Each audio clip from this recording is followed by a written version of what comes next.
Hi, I'm Rebecca from Your ISA Options, and today I'm just going to go through some basics on what an ISA is and the different types you can choose.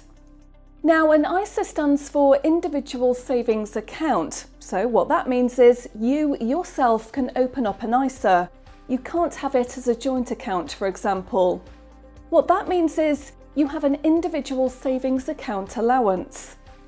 Now, with this tax year, which ends on the 5th of April, means you've got up to £20,000 to save into an ISA and you can earn tax-free interest.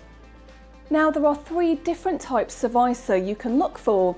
There's a cash ISA, which you typically find in most high street banks or online. The second option is a stocks and shares ISA.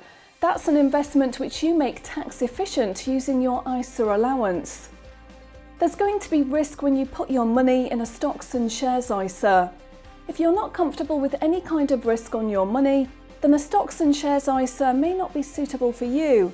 But if you are interested but need a little more information, you can seek independent advice before you invest.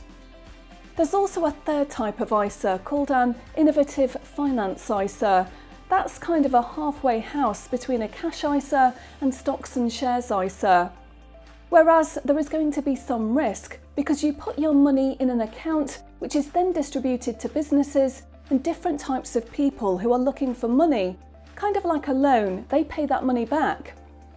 And they pay interest, which is then brought back to you. You don't need to just choose one of them. You can actually spread your ISA allowance over all three types if you wanted to. There's no obligation to say that you need to do that, but if you were tempted to have a go at one or the other, it's completely down to you. If you haven't paid any money into an ISA this tax year, like I said, the deadline is looming. It's going to be on the 5th of April. Just bear in mind that away from a cash ISA, there's going to be an element of risk to your capital.